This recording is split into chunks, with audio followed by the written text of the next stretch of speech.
After Toronto's Game 7 collapse against Florida. And Brad Marchand, defending Stanley Cup champions, move on to the Eastern Conference Final. Leaving too many jerseys hitting the Toronto home ice, jerseys being lit on fire, fans leaving their seats, which they spent thousands, if not $10,000 on, with 10 minutes remaining left in the game, we would begin to hear some shocking quotes from various people around the league.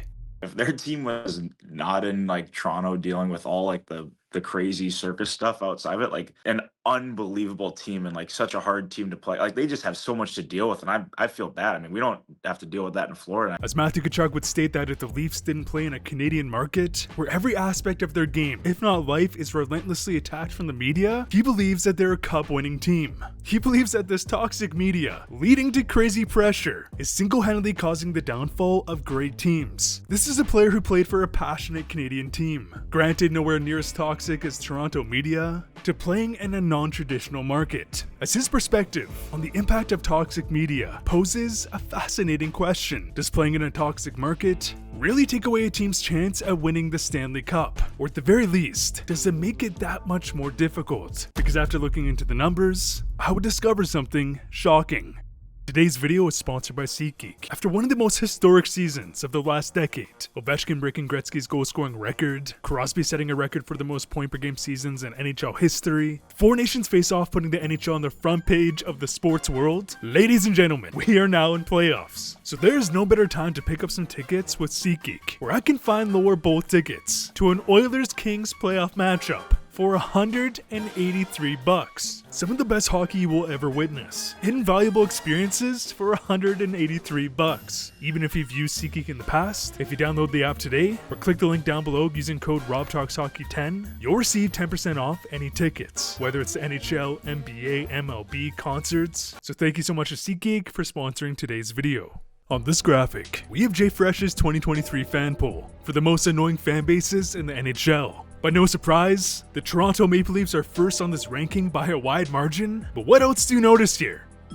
First goes to a Canadian team, second and third are Canadian, 5 and 8 are Canadian. That's 5 teams in the top 8. Next, we have the most delusional fan bases. Same thing, as this delusion without a doubt can also set unrealistic expectations. So when your team doesn't perform, boom, a toxic fan base. Next, we have fan bases most prone to meltdowns, Toronto, by a wide margin. But here's the thing, another obvious trend here is that most annoying fan bases, aka the toxic fan bases, aren't just Canadian, rather they're the biggest market teams in the league. Aside from a team like Chicago, who won enough cups to keep their fans happy for a decade or two, so it's not just Canadian fans who become toxic. They just so happen to be the biggest fan bases in the league, as we have now seen countless stars in Canada who have not only seen unexpected regression, no, we've seen them fall off a cliff. Because here's the bizarre part about this whole situation. When players are deciding which team to play for, of course taxes play a big role here, but I would argue that being abused by the media is just as big of a factor for many players, to the extent where it's become a self-fulfilling prophecy. When fans don't see immediate or linear success, they get very frustrated here, especially in Canada, where many of them become toxic. Okay, stay with me here. Combine that toxicity with higher tax rates, and now you're gonna have stars who are gonna demand way more money. And because they demand more money, their team's depth doesn't compete against other teams, leading to catastrophic failure. And Brad Marchand, his 150th point and another goal.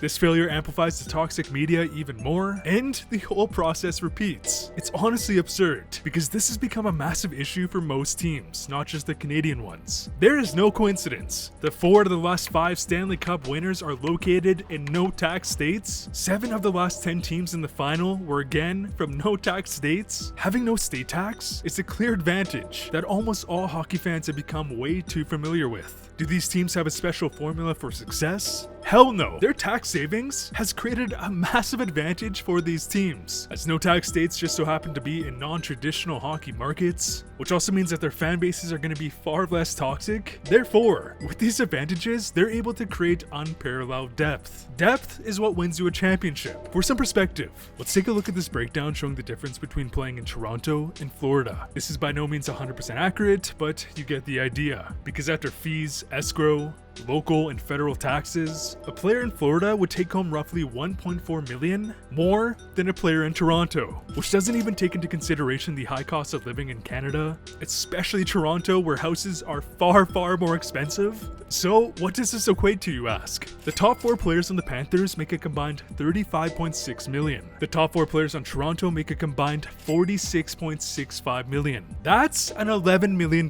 difference. $11 million can get you a game-breaking superstar? Think about every recent team who's made it to the Cup final outside of no-tax states. We have Colorado, Edmonton, and Montreal, meaning that only one non-tax state has recently won a cup.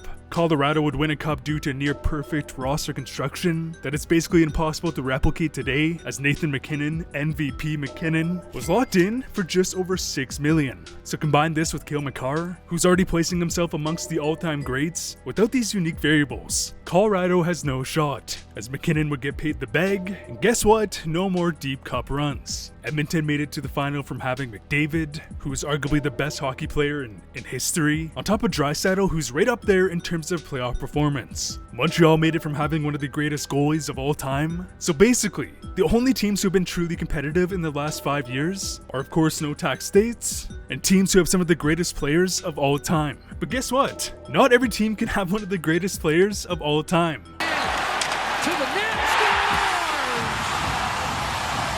But you know what? Why does this even matter? Who cares if no-tax states dominate the league? Well, this now brings us to my next point. This year has been a roller coaster, as the Four Nations face-off would open up the NHL to hundreds of thousands, if not millions, of new fans. Influencers, celebrities, podcasts who have never cared about hockey are now watching. Yet, this year's playoffs have seen a 27% decrease from last season. That is American viewership.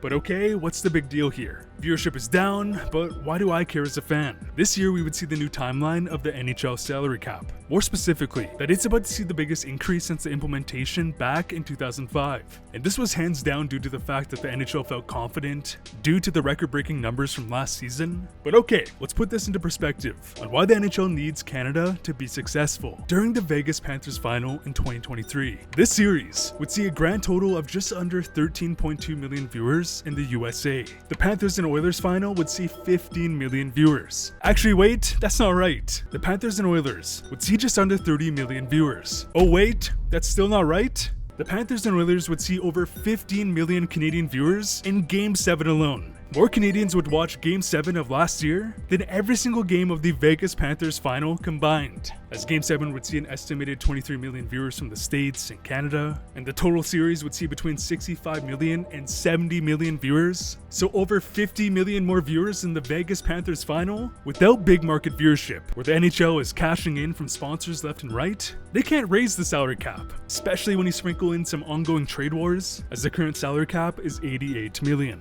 This number is expected to reach north of 113 million. If every team were to spend up to the cap, that's an additional $800 million each season. In Canada, that's $1.1 billion. As the Stanley Cup playoffs are the NHL's cash cow, and they can't afford the low viewership from the no-tax state teams. Which now brings us to the last point here. A team like Florida has all their building block players locked into contracts at the moment. And even with this star power, 3 Stanley Cup finals in a row star power, they have an estimated $20 million in cap space next season. By 2027, they will have around $60 million. How in the hell can a smaller market team with high taxes or any Canadian team compete with this? So I'll ask you this. Is this even a problem? And if so, how does the NHL fix it? I'd really appreciate a like on this video. A big shout out to SeatGeek for sponsoring today's video. And as always, thanks for watching.